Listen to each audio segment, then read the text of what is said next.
Es domingo, es 31 de agosto de 2025 y este es el quinto episodio del podcast diario de Quinótico desde Venecia. Comenzamos. Comenzamos desde el estudio de Fred Film Radio, que gentilmente, como siempre, nos cede sus instalaciones en el Palazzo del Cinema. Nani Mantilla, ¿cómo va esa garganta? Buenas tardes. Pues va en su sitio por ahora, veremos qué pasa, pero es que es difícil aguantar las temperaturas gélidas de la sala de Ársena, que además es el cine para el cual he cogido todas las La entradas gente del en casa festival. yendo a la oficina tiene pena de ti realmente, ¿eh? Bueno, cada uno tiene un trabajo distinto y unos problemas, así que estos son los míos ahora mismo. Matías G. Rebolledo, ¿qué? Bueno, es un poco diezmados, ¿no? La redacción de Quinótico está diezmada estos días en Venecia. Estoy arrastrando una otitis que no ayuda nada a ese frío gélido de las salas. Pero bueno, hoy, por ejemplo, me he estrenado en una sala grande que yo no había estado. Pensaba también lo que decía ayer María de Mussolini. Ha sido un día muy político. Ha sido un día muy político y me ha gustado estar en la sala grande. Ahora hablaremos de dictadores o pseudodictadores. Yanina Pérez Arias, ¿qué tal? Buenas tardes. Hola, ¿qué tal? Yo estoy riéndome mucho con el jersey que todavía tiene puesto Dani Mantilla. O sea, que le va a dar calor increíble. En este podcast, todos lo sabemos, pero bueno, no pasa nada. Texas Hold'em, Texas Hold'em. Y María Guerra, buenas tardes. Hola, ¿qué tal? Yo tengo cistitis. Yo no somos yo estoy bien. Yo no voy a contar lo que tengo porque no le interesa a nadie, la verdad. Todos somos humanos en los festivales y yo estoy siempre haciendo pis antes de entrar al baño. Y después de esto hablemos de cine, por favor. Bueno, estoy seguro de que habrá alguien que trabaje como obrera u obrero de la construcción que nos escuche y que estará diciendo que qué nos pasa. No, pero bueno, lo quiero decir solamente porque no parezca que nosotros estamos viviendo con Julia Roberts, que somos miserables como todo el mundo. Bueno, nuestra compañera Alejandra Musi se ha pasado en el Hotel Cipriani este domingo 6 horas en ese junket de prensa. Bueno, decía que la pizza era extraordinaria. ¿La qué? La pizza, o sea, es que también hay una cosa cuando tú vas a un junket... Pero, de verdad, que no es todo glamour, de verdad. No, es verdad, vas a un junket al Cipriani para hacerle una entrevista de televisión a Julia Roberts de 4 minutos, que es lo que me ha contado Ale. Entonces, bueno, ha llegado a las 9 de la mañana y se ha ido a las 3 de la tarde para 4 minutos, que luego ella, como es una diva valiente y poderosa, lo ha hecho muy bien, pero claro, pues quiero decir que son cosas que pasan en este mundo y todo bien. Y bueno, entonces dice, bueno, lo bueno es que la pizza era maravillosa. Yo me he comido un sándwich de pavo con un plástico por fuera. Pero bueno, todo bien. Aquí todo bien. Y que ir al Hotel Cipriani significa coger el vaporeto, agua de por medio y a ver, sí. Yo no sé cuántos minutos de ida, yo no sé cuántos minutos de vuelta, es sacarte de aquí del entorno. 20 de ida, 20 de vuelta. El problema es que te descuadra la agenda del Lido, pero bueno, tampoco está tan lejos.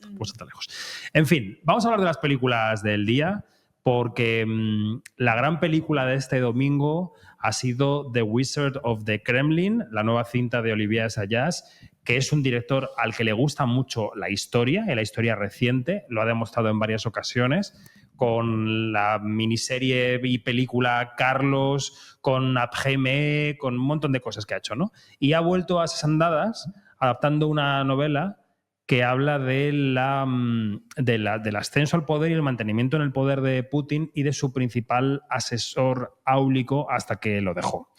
¿Quién quiere empezar? Venga, Matías, ya que tienes el micrófono. Que has estado en ese agujero de gusano de Rusia. No, o sea, lo hemos comentado después, es una película que es muy mi mierda en el sentido de geopolítica, o sea, estaba hecha como diseñada para que me gustara. Y es una película de estas de Río, de estas que pasa la información, cómo será de gordo el guión de The Wizard of the Kremlin, que por cierto ha escrito Emmanuel Carrer junto al director, a Assayas, y lo han adaptado de la novela, y Carrer sale en un momento de la película, está como escondido en una fiesta y es muy divertido el cameo. La peli es... Para que lo entienda la gente, es como un apéndice de House of Cards, es decir, mucha política, mucha conversación, pero desde un punto de vista sucio, amargo, cínico. No es Aaron Sorkin, es como el lado contrario. ¿Y qué cuenta? Pues cuenta el ascenso al poder de Putin a través de la figura de Vladislav Surkov, le ponen otro nombre, pero es Vladislav Surkov, y que es realmente... lo comentaba antes, ¿no? Me he estado una hora entera en la Wikipedia dando vueltas porque me interesaba mucho el tema. Es el principal ideólogo de la Novorizaya. ¿Qué es la Novorizaya? Es la idea de que la parte de Crimea y de Ucrania que da al Mar Negro no es Ucrania. es Rusia.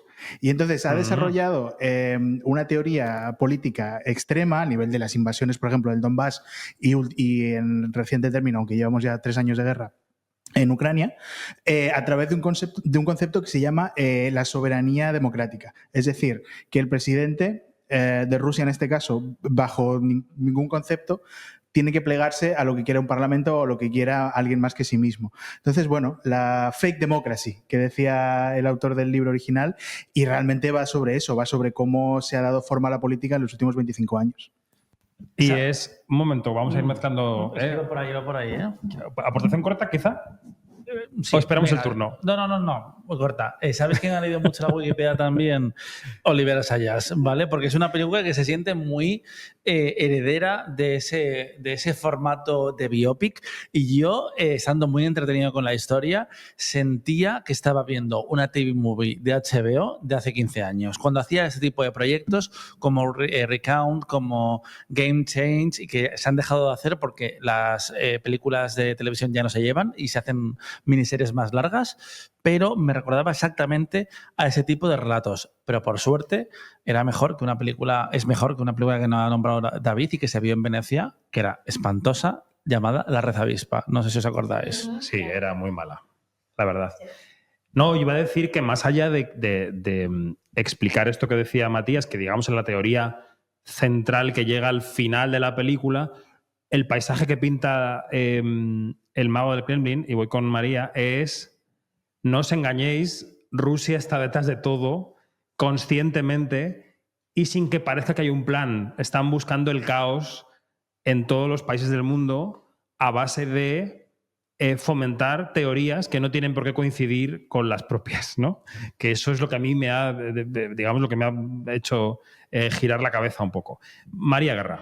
Hombre, a mí me parece que la película lo que te explica, o sea, es una lección de geopolítica del siglo XXI, porque lo que te explica es por qué estamos aquí, porque ahora estamos siguiendo a líderes como Trump, que son líderes los que no creen ni en el bien ni en el mal, ni en todo lo contrario. O sea, entonces, lo que decía Sayas es que esta película lo que explica es como el orden de los políticos de mi generación, o sea, de la gente que tiene ahora 60 años, han cambiado por completo. Y detrás de eso, Putin era el político violento típico del siglo XX que se supo rodear de asesores que le dijeron que ya no está el bien y el mal, la ideología o no la ideología, sino el caos. Y el caos se hace a través de Internet. Hay un momento en el que dice: América tiene los algoritmos, nosotros vamos a decir cómo se utilizan. Entonces Putin, o sea, estos asesores lo que hacen es utilizar grupos pop como pueden ser los moteros, la gente hiperviolenta, los rapaos, los punks, claro, todo tipo de ultras, y todo eso lo han mezclado. Esta obra se publica en 2020, tú estás viendo la película y lo que estás haciendo es entender el presente. Es verdad que es una película muy informativa. A mí me gusta la textura que tiene de ese color gris que tiene Rusia, en el que no se esfuerzan. Bueno, pasa del gris al kitsch hortera de Dolce & Gabbana, que también es una cosa muy interesante, en el que hablan de que América es kitsch. Y entonces esta película yo creo que me gusta mucho que tenga la perspectiva absolutamente europea, a pesar de que el que cuenta la historia supuestamente es un periodista americano.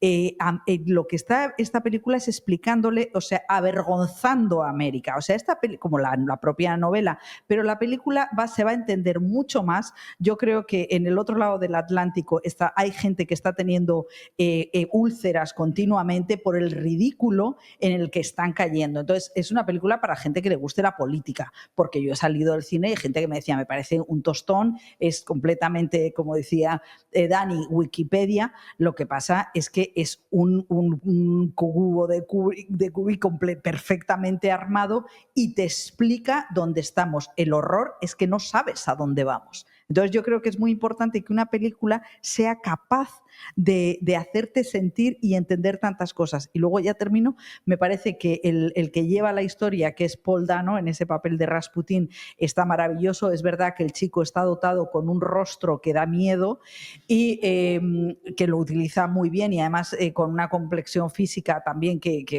es muy inquietante. Y Jude Law, nuestro Jude Law amado, que sea Putin, pues también está fenomenal porque es un hombre sin aristas y es maravilloso. Lo que me parece espantoso es el personaje de Alicia Vikander. Evidentemente en el Kremlin ninguna mujer toma una decisión. Hombre, chicos, no necesitamos a Alicia Vikander para que haga de rockstar y luego venga a la rueda de prensa y diga que representa la libertad. No, hija, no representa nada. O sea, es como si no existieran las mujeres en Rusia. Ya lo sabemos. Pero por favor que no hagan, ¿sabes? Como vamos a poner el brochecito y bueno, aparte que lo dice porque lo ha dicho Assayas en el Pressbook. Claro. O sea que eso es lo que me ha chocado un poco.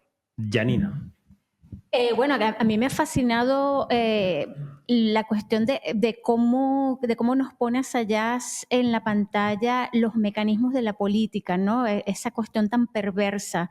Porque es verdad, no es una película política, es sobre los mecanismos de la política y cómo se entiende el poder en aquel lado del mundo, en Rusia, que es una concepción absolutamente diferente a cómo entendemos el poder de este lado. Y allí es donde tú entiendes por qué personas con tantísimo poder económico como fueron los oligarcas rusos fueron cayendo uno a uno, exiliados, asesinados, desaparecidos o encarcelados. Uh-huh. Entonces allí tú dices, mira, por ahí van las cosas.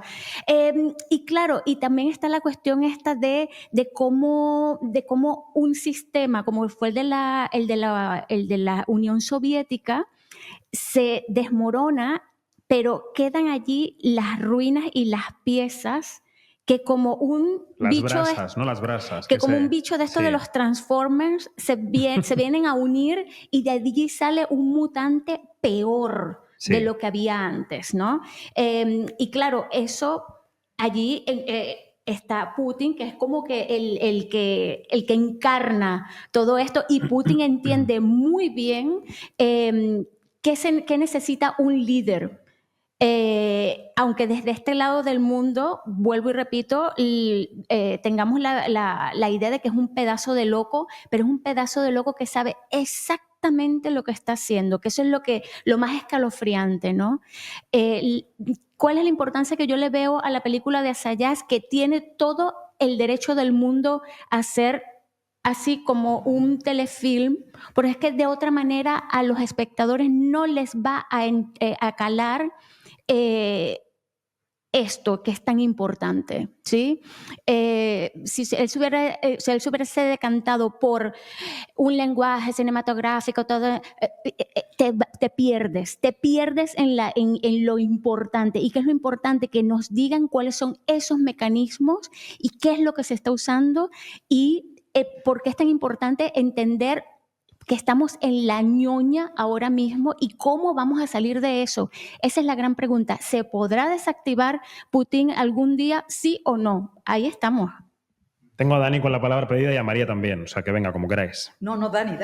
A mí me gusta mucho de la película que sí transmite muy bien lo que es lo soviético, el punto de vista respecto a la política y la diferencia entre dinero y poder, que en Estados Unidos están obsesionados con el dinero y los rusos saben lo que es vivir con y sin dinero y lo que les motiva más es el poder. Uh-huh. Mientras, en paralelo, están todos los oligarcas que se lo llevan muertísimo y vemos todo eso que pasa con los Juegos Olímpicos de Sochi, por ejemplo, y todos esos eventos que aparecen en la película. Lo de la Wikipedia no era tanto una crítica, porque yo paso horas en Wikipedia de decir, sino que siento que es descriptivo respecto a la historia que estamos viendo, que hay quizás demasiadas partes de la historia reciente de Rusia que vemos en la película y que a veces parece que estamos haciendo como check. pero una cosa que le he hecho en cara a la película, y eso que lo interesante que estáis diciendo lo compro también, es que echo de menos ver la escena de la conversación entre Paul Dano y Jude Law, entre Putin y su principal asesor, donde este le dice que le va a dejar y que de repente la película te lo quite. No Eso lo te lo entiendo. gusta la película, sí. Porque me parece interesantísimo en una persona que ya lleva 20 años en el poder que le digas, no, me voy. Y cuando hemos visto otra vez ese tipo de relatos de persona ajena que te guía y te presenta el monstruo, pero lo ves indirectamente, estoy pensando, por ejemplo, en El último rey de Escocia, siempre hay un momento donde uno se enfrenta al otro y quiere apartarse, y que Assayas no lo cuenten en esta película me sorprende muchísimo, la verdad. Claro, no hemos leído, por lo menos yo, la novela, no sabemos si ahí está reflejado o no. Pero bueno, es que también da la sensación de que Putin ha eliminado a muchos oponentes, ¿no? Como el líder de los Wagner, el chef del Kremlin, con que solamente hubiera una insinuación, o bueno, en ese caso un enfrentamiento frontal, en ese momento ya viene el asesinato. A mí lo que me parece esta película que me interesa mucho, el autor es Giuliano da Empoli, que es un suizo italiano o de la zona italiana, es que él le mandó el libro a Olivier Assayas porque es su vecino, porque viven en la Toscana, y rechazó muchísimas peticiones de Estados Unidos, porque me parece que esta película, me parece ahora que Europa está contándose bien a sí misma, y me parece que Estados Unidos, que estamos viendo muchísimas películas sobre el presente que son muy confusas, porque hay una narración muy individualista, muy americana, muy épica del bien y del mal, que no están entendiendo, y el enfoque, lo que es su narrativa, está pegándose consigo misma, ¿no? Entonces, tengo la sensación de que Rusia, hay un momento que dice, Rusia está gobernando el mundo porque Rusia y China no son países individualistas. O sea, en el espíritu ruso hay el convencimiento de que vas a morir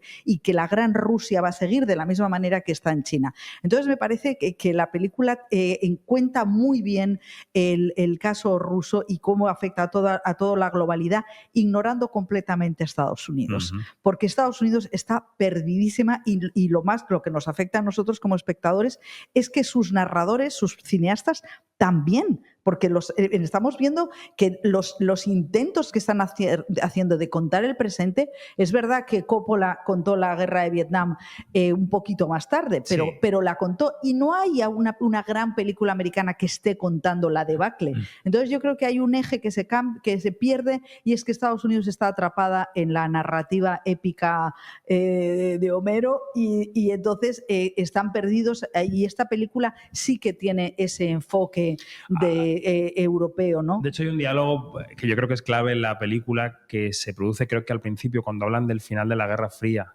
y dicen, Estados Unidos cree que ha ganado la Guerra Fría, y lo que pasó fue que se desmoronó el régimen, pero nosotros no hemos perdido esa guerra. Y entonces yo creo que Estados Unidos sigue en esa lógica de hemos ganado, hemos prevalecido, somos la ideología preponderante, y Rusia tiene otra opinión, y de hecho actúa en consecuencia, ¿no? Janina, un momento, una cosa al hilo de lo que decía María, te traigo a colación El aprendiz de Ali Abbasi, que trata también de una génesis de una persona que ahorita está en el poder, entendiendo el poder como lo entiende, que es Donald Trump. Y claro, fíjate quién es Ali Abbasi, es un europeo iraní o algo parecido a eso. ¿Pero qué dijimos cuando vimos esa película? Dijimos, un adepto del régimen trumpista puede verla como una geografía. Exactamente. Y yo creo que nadie que vea hoy en Rusia la película que hemos visto puede pensar que es una película positiva, ¿no? Sí. Pero fíjate... Yo diría que no. No, yo creo que es una película que lo que en el fondo Putin ha logrado vender a sus propios ciudadanos es que le está recuperando la gran Rusia. Es que yo creo que también esta película lo que está diciendo es que porque todo el rato Putin está todo el rato mirando las encuestas, y es que cuanto más cruel es Putin con los oligarcas, más le apoyan. O sea que a lo mejor Y bueno, es interesante también ese punto de vista, ¿no? Que lo que parece malo es bueno para los países, para los ciudadanos. Puede ser. Claro, es que es un análisis desde el punto de vista occidental y europeo. De lo que están viendo en pantalla representa algo negativo, pero es que igual desde el punto de vista que nos han contado de lo soviético en la película, es como, no, eso es un líder que tiene muy claro lo que quiere hacer y que puede estar 40 años en el gobierno. Soviético para el pasado, ¿eh? Sí. Ruso. Sí, Porque sí, no. soviético... Digo lo soviético en plan como los valores... El cemento armado. Exacto, sí, a los que quería volver él mismo. Es que incluso yo creo que la idea de Rusia que tienen se remonta, como dicen lo de, ¿no? Se remonta incluso a los zaristas. Es que llaman al zar a Putin. Es que esto es presoviético. Son los valores del imperio ruso. Quería lanzaros una pregunta, una duda que me ha surgido viendo la película. Entiendo que esta peli sería imposible de levantar con actores rusos, por mucho que lo haga Oliver Sayas. Porque claro, venimos de unos debates identitarios muy fuertes donde Jack Odiard, que el pobre es idiota y no se sabe explicar, o directamente tiene prejuicios y se... puso trampas a sí mismo con Emilia Pérez, pero es que Sayas hizo también La Rezavispa, donde hablaba de cubanos y lo hacía en español y era una historia que no le representaba a él.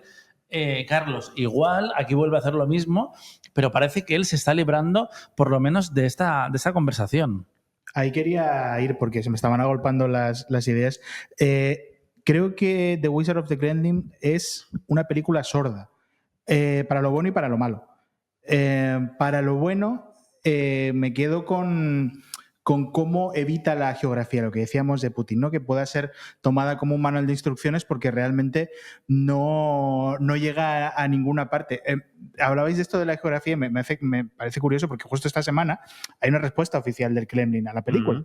Dmitry Peskov, que es el secretario de Comunicaciones, le preguntaron en rueda de prensa porque ya sabes, quiero decir, esto no se sabe normalmente en los medios de Occidente porque se toma como que Russia Today es un medio propagandístico, que lo es, pero también parte de la información. Quiero decir, para hacer propaganda tienes que engancharte un poco a la verdad, ¿no? Claro. Y entonces, todos los miércoles hay una rueda de prensa en la que, igual que en la Casa Blanca, el secretario de Comunicaciones responde absolutamente todo. Y yo diría que hasta con un 5% más de transparencia que en Washington a lo que la gente le pregunta. Le preguntaron, oye, hay una peli con Jude Law de Putin, y dijo, no la hemos visto, tendremos que verla, pero entendemos perfectamente la fascinación que pueda despertar Vladimir Putin en el mundo. Esa es una de las sorderas. La segunda sordera, también para lo bueno, yo creo, es el tema del idioma. Esta película me funcionaría muchísimo mejor en ruso. Sería, o sea, en mi palmarés particular, sería un mejor guión inapelable si fuera en ruso.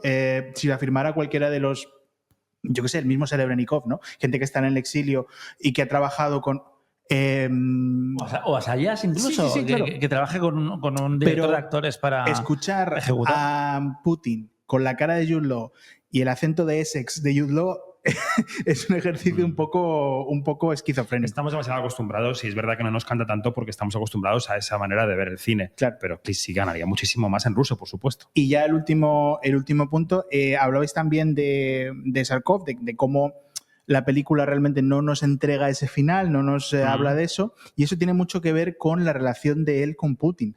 En la realidad, más allá de la novela, digamos que la segunda invasión de Ucrania, la que estamos ahora inmersos, marca el final de su carrera política en Rusia, porque él entiende que Putin ha llevado las cosas fuera de control, y quiero decir, se le ha revelado la insurgencia. Recordamos en los primeros días de invasión cómo la parte más ultraderechista del ejército intentó hacer un contragolpe de Estado, y ahí es cuando sale del gobierno, y realmente lo que él quería era una cosa un poquito más sensible, un poquito más elegante, y lo último que tiene es una imputación por malversación de fondos del apoyo que iba a dar Rusia como federación a los militares del Donbass. Entonces, claro, han querido hacer un biopic sobre la hora que habla sobre estos últimos 25 años, pero es que esa batalla realmente es que no ha terminado. Quizá tenemos demasiada prisa.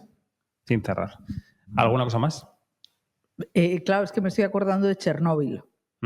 Chernóbil era una maravillosa serie, y yo me acuerdo que estuvo en la script Elena Font, y decía que Chernóbil estaba muy bien, pero que a veces la mirada gringa les podía, y que había un momento en el que tenían que entrar los soldados a matar perros, y que era como, oh, oh, so cute. Entonces, es verdad que a veces hay una mirada un poquito gringa y le falta todavía, que no es gringa, que es europea, pero que le falta todavía la dureza rusa. Lo que pasa es que yo creo que la credibilidad y la facilidad que tiene que sea en inglés, pues porque en realidad nos está haciendo un ABCD, o sea, es un barrio Sí, es un sésamo vehículo de Putin aprendizaje. y entonces está funcionando. Entonces, es verdad. Pero claro, nos lo comemos mejor, ¿no? Desde luego, en la película es muy turras con la voz en off y muchísimos diálogos en ruso sería un reto verlo. Bueno. Pero es que pensaba en Ridley Scott cuando estaba viendo la película porque les da la libertad a los actores, yo creo que es lo que ha hecho Sayas, de hablad como queráis hablar, como estáis cómodos, no lo juguéis todo en un acento porque puede quedar fatal si no lo haces bien. A Paul Dano yo siento que a veces se va el ruso, otras veces no, pero me llama la atención y como ahora ya estamos más adaptados a que se cuenten las historias en los idiomas del propio relato, pues de repente que aparezca esto te choca un poco. Quiero decir, la prueba es Anora, muy brevemente. Anora, cuando tenía que funcionar en ruso, funcionaba en ruso, cuando tenía que funcionar en inglés, funcionaba en inglés. Bueno, pues esta ha sido la gran película del día, como veis, nos da para debatir, podríamos seguir, pero hay que avanzar porque hay otras dos películas que nos interesan mucho en este domingo. Vimos ayer por la tarde Father, Mother, Sister, Brother de Jim Jarmusch. Es un tríptico, son 3 historias familiares, como avanza el título, con Tom Waits, Kate Blanchett, en fin, Vicky Krieps, Adam Driver, en fin, un montón de estrellas. Bueno, claro, es que lo de Charlotte Rampling. que no ha venido Tom Waits, Waiting for Tom Waits, que nunca Exacto. viene. Entonces, la primera historia está centrada en un padre al que van a ver sus hijos. Este padre está perdido en una cabaña viviendo en Nueva Jersey y van sus hijos a verle. La segunda es una cita anual para tomar el té de una madre británica que vive en Dublín y sus hijas van a verla. Y la tercera son 2 hermanos que administran la casa vacía de los padres que han muerto, ¿no? Y es una reflexión sobre, con humor, en buena parte de la película, sobre la incomunicación entre los miembros de la familia y sobre las formas de amor con esos seres extraños que nos tocan en la vida, que no elegimos, que son los familiares. María, ¿quieres darle? Venga, Jim Jarmusch. Bueno, a mí me encanta Jim Jarmusch porque, igual que le pasa a Almodóvar, tiene un planeta. O sea, tienen planetas y entonces abre la película y tú ya estás metida en el planeta que es Down on Earth o lo que sea, ¿no? Lo que toque o Broken Flowers, lo que sea. Entonces, eso es maravilloso. Y luego consigue que actores que son hiper icónicos, tú te los creas metidos. Además, él siempre fuerza un poquito la rosca porque lo que hace con Kate Blanchett, ponerla como una Ursulina, es increíble, porque yo estaba diciendo, a ver cuándo dejo de ver a Kate Blanchett, lo consigues. Entonces, bueno, me gustan mucho los 2 primeros strips de las dos partes primeras. Me parece que es una película que tiene como una gota malaya que va cayendo durante las horas que pasan porque te está hablando de ese malestar que produce la familia, los sentimientos de la familia inicial cuando tú ya tienes muchos años, ver a tus padres cuando en realidad te estás imaginando ya no tenéis nada que ver, el final descompone una casa. O sea, es una película que está enfocando todo lo súper íntimo a cámara lenta y luego también lo hace con un foco fotográfico increíble, porque no está enfocando solamente a los personajes, sino que está enfocando todo. Entonces, ese té que se toma Charlotte Rampling con sus hijas, con Kate Blanchett y con Vicky Krieps, con esos pasteles que están completamente enfocados, y entonces tú no puedes dejar de ver cómo somos los objetos en los que vivimos. Sí, entonces, totalmente. Me gusta mucho, me parece... Una peli muy de objetos. Sí, es una película muy poética. Me parece que el final es un poco, el último se me hace un poco turras, pero bueno, entro perfectamente en la historia y no me parece de las hiper grandes de Jarmusch, pero sí que siempre crea ese planeta en el que a ratos quieres vivir, o por lo menos entiendes perfectamente. Sí que me gusta. Adelante. ¿Quién? Yo iba a decir que es una peli, me sumo a todo lo que ha dicho María, es una peli contra la trascendencia. Es una peli que solo puede hacer Jim Jarmusch a la edad que tiene Jim Jarmusch, en el sentido de podría también, en vez de Father, Mother, Sister, Boy, podría llamarse Las Horas, pero como las horas muertas, es decir, todos esos espacios de intrascendencia que llenan la vida y que la van completando de algún modo, y que no deja de ser una especie de secuela espiritual de Noche en la Tierra, es como Día en la Tierra, podríamos decirle, y que la hace, pues eso, la hace antológica. Y creo que hay un poquito más de gusto por las estrellas, creo que no le interesa tanto la historia como los picos que pueda haber en el argumento, sino que le interesa eso, jugar con sus amigos y pasárselo bien y regalarnos pues un caramelito, muy en la línea de Patterson también, ¿no? Este cine calmado, este cine, pues eso, contra la trascendencia, que está muy bien que un director con esa solera, con esa personalidad, diga, no quiero ser bigger than life, quiero ser life itself, un poco. A mí Patterson me resultaba que partía como de un concepto así como más pretencioso, pero que después tenía una profundidad y una simpleza al mismo tiempo que me enamoraba. Recuerdo que además creo que la vi el primer año de Cannes y fue como una revelación total, a pesar de que ya había visto pelis de Jarmusch. A mí me gustó mucho ver padre, madre, hijo, hermana, que además son hermano, hermana, que son los 3 capítulos de la película. El último no es que me guste menos, pero sí creo que totalmente está en otro lugar, porque los 2 primeros son muy parejos, aunque presentan relaciones distintas, pero en el sentido del humor sobre todo son muy similares. Pero al mismo tiempo, de lo que hablabais, de esta es una película que solo puede hacer una persona mayor, que ya está acercándose al final, esa imagen de las cajas, tú eso no lo has pensado o no lo piensas si no has pasado por ahí. Y a mí el tercero, que es evidentemente el que menos peso, el que menos efectista es, ¿no? En el momento de ver la película, es el que más me ha quedado dentro, sin duda. La imagen de la persiana metálica bajando sobre las cajas de los padres muertos, de qué hacemos con los objetos de la gente que se va, y esa referencia que hacen los personajes de es que había cajas sin abrir de los abuelos en casa de mis padres. ¿Hasta cuándo llega la cadena de cajas? ¿Qué pasa con los objetos? ¿Somos los objetos que acumulamos? Totalmente. ¿No? Y eso que choca un poco que que son 2 actores desconocidos. Sí. Una de ellas es India Moore, que sale de la serie Pose, y choca con la estrellitis que tiene en la película y en la que entran ciertos auteurs llegada a una edad. Pero me gusta eso, cómo convive lo liviano y lo profundísimo que plantea la película, esos juegos que tiene entre las diferentes historias con las cosas que se repiten, que ya lo vas buscando una vez, ya y que sabes que ha pasado por segunda vez. Jarmusch lo hace de vez en cuando. Eso sí, he de decir que creo que tiene las escenas peor rodadas en un coche que he visto en mucho tiempo, y lo que me hace preguntarme si particularmente las 2 primeras historias se han rodado en 2 días. Porque en la rueda de prensa contó que escribió el guión en 3 semanas. Y que lo que escribió escuchando las voces en su cabeza que tenían los actores que imaginaba para los papeles. Y seguro que casi todos le dijeron que sí, porque además siendo un personaje tan pequeño y todo el mundo quiere tener a esos grandes directores que hacen esas pequeñas películas, quieres tenerlo en tu carrera. Bueno, suscribo todo lo que han dicho. Sí, a mí también la película me ha llegado bastante y me parece como como un estudio de los silencios, ¿no? Porque aquí es más cómo puede un silencio o los silencios decir muchísimo más que una chorrera de palabras y de monólogos, qué sé yo, ¿no?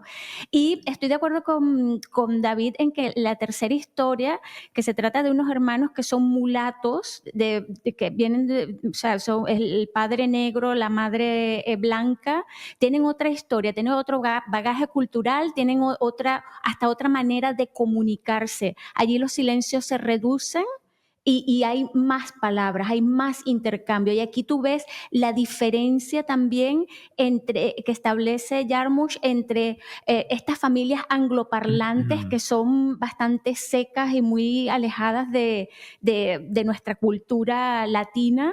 Y claro, al meter a estos hermanos, pues te das cuenta de esas diferencias y de la riqueza cultural que bueno, yo no he escuchado decirle a Jarmusch nada de esto, pero me imagino que era como que el punto para como de contrabalance, ¿no? De este tipo de familia también es posible.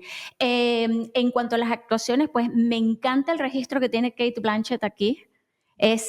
Yo no la había visto así en un personaje como para nada. Y bueno, Adam Driver sigue siendo Adam Driver con su cara de palo y todo esto. Y bueno, sin más, me parece una película bastante correcta y que yo creo que, claro, que comparándola con Patterson o con la película de los vampiros, como le llamamos aquí en nuestro grupo. Solo los amantes sobreviven. Exactamente. Sí, se queda pequeña, pero ahí va. Y luego hay una cosa muy bonita que es el uso de las ciudades, ¿no? Las ciudades que con muchísima personalidad. Ha dicho que la primera parte está rodada en New Jersey, ¿no? que está a 30 millas de Nueva York porque era más barato sencillamente, pero él consigue que un descampado delante de una casa signifique algo y tenga un valor sentimental. Eso es precioso. Y luego rueda en París y es verdad que las escenas del coche son un poco atropelladas, pero entiendes París, o sea, entiendes rápidamente que París son sus escaleras y que Dublín son las casas de obreras de ladrillo y que hay una gran diferencia en una casa obrera de ladrillo y una casa en la que está Charlotte Rampling, que por cierto está maravillosa porque es un personaje que dices, ese personaje solamente puede estar sacado de la realidad o de una fantasía extraordinaria. Entonces es verdad que él ha dicho que es una película de mucho foco, de muy, muy enfocada, mucho detalle y se nota. Yo sí que creo que puede ser una película que tenga algún premio aquí. Bueno, no creo que llegue bueno, igual que sí que, por ejemplo, me parece que Paul Dano sí que puede llegar a los Oscars de alguna manera, si es que les interesa, pero vamos, esta película yo creo que no es de Oscar, pero sí de premio en Venecia. Se me olvidó un detallito, porque claro, es un tríptico, sí, pero es un tríptico que está hilado con un elemento que pertenece justo a ese planeta Jarmusch, a esa libertad de este creador, que son unos patineteros. Y van esos patineteros hasta en cámara lenta. Y salen al principio y los comentan y tú dices, ¿qué es esto? Pero es ese hilo rojo con el que va tejiendo las tres historias. Y eso de verdad que ese elemento que es muy él, me parece un detalle bastante bonito. Bueno, nos quedan apenas un par de minutos, no te sé mis palabras, un par de minutos, son 4 palabras, para comentar Nuestra Tierra de Lucrecia Martel. Sé que es una película, un documental fuera de concurso que merecería más de 2-3 minutos, pero vamos a intentar ser sintéticos. Es un documental que intenta recuperar, a través de, tú lo decías, ¿no? Fotografías, de documentos antiguos, de mapas, la historia de un pueblo originario en Argentina, que son los chuchas, en el noroeste de Argentina, en Tucumán, que han reivindicado su posesión de la tierra y su existencia. Y además esto está mezclado con el juicio por el asesinato de uno de ellos, de uno de sus integrantes, que fue Javier Chocobar en 2009. Entonces, con estos ingredientes, Dani, ¿qué te ha parecido la película? Es que es una demostración de lo importante que es el cómo, no el qué. Hay un momento donde la abogada defensora dice, un momento, me acabo de enterar que esto se está grabando para hacer una película, porque hay ingredientes de Nuestra Tierra que parecen un true crime, pero en manos de Lucrecia Martel se convierte en una excusa, en una razón para investigar cómo la tierra se ha convertido en un arma arrojadiza contra los pueblos. Lo estamos viendo actualmente en Palestina, no hay que irse mucho más lejos de las noticias. Y es una peli muy ambiciosa que abre muchos terrenos y que a veces como, ¿qué me quieres contar, Lucrecia? Pero cuando ya entiendes la propuesta te das cuenta de que es un relato importante y emocionante, que también intenta poner en valor la figura de Javier Chocobar, que era el líder de la comunidad. De hecho, durante años el proyecto se llamó Chocobar, hasta este cambio de Nuestras Tierras, que yo creo que es más relevante temáticamente, porque el otro te lleva más a un biopic. Y es una película que a mí me ha gustado, la verdad. ¿Y Yanni? Sí, bueno, aquí que lo habíamos comentado viniendo para acá, la columna vertebral de la historia es demostrar la existencia de este pueblo al que le han quitado el derecho de existir. Y entonces en su cara les están diciendo, ustedes no existen, es un pueblo desplazado. Y a mí lo que me atormenta, bueno, además de decir que es una muestra de cómo hacer un documental como si fuese una película de ficción, porque lo ha hecho así. Es el primer documental que hace Lucrecia Martel. Se pasó años en esto y el resultado es extraordinario, con un guión que lo ha coescrito con María Alché. Y bueno, mi pregunta es, ¿por qué este documental no está en la sección oficial? Tomando en cuenta que estuvo Poitras con este documental que era como que, bueno, La belleza y el dolor. exactamente. Sí, porque es que, claro, al hablar de un pueblo originario como este, estás hablando de todos, porque todos sufren la marginalización, el rechazo, el desplazamiento de tierras, el no ser reconocidos, el que se les quite los derechos básicos a educación, a salud, a todo esto. Entonces, claro, este documental va más allá de las discusiones que estamos teniendo hoy en día del neocolonialismo, de la neoesclavitud y de todo esto. Va muchísimo más allá. Y es un gran documental. Y es que además es de alabar lo orgánico que es en el salto de los diferentes formatos, que son muchos. Hay momentos de cabezas parlantes también, pero encaja en la propuesta. Hay grabaciones del momento de la trifulca que son muy cortas, pero que te ponen varias veces, una vez en cámara y otra vez dentro del juicio, y realmente tiene un efecto muy distinto. Y además juega con la imaginación del espectador, porque son imágenes que no estás viendo nada en concreto, pero estás oyendo y estás imaginando cosas que después te contextualizan. Y cómo fluye la narración, creo que es lo más interesante desde un punto de vista audiovisual. Bueno, pues son los 2 minutos más cortos que hemos podido hacer, pero se ha hecho lo que se ha podido. Por cierto, comentemos que Laura Poitras está también este año aquí en Venecia, que no hemos comentado su película, con Cover Up, que también ha venido fuera de concurso después de ganar el León de Oro. Pero bueno, a ver si tenemos un día un huequito y la comentamos. Pues mañana más comienza la segunda y última semana de Venecia. Ya pasamos el Ecuador. Ecuador. Así que María Guerra, Dani Mantilla, Janina Pérez Arias, Matías Rebolledo, gracias. Hasta la próxima. Hasta pronto. Chao. Es todo. Más información en quinótico.es, primera con K y segunda con C, y en nuestras redes sociales donde somos Quinótico. Hasta la próxima y gracias a Fred.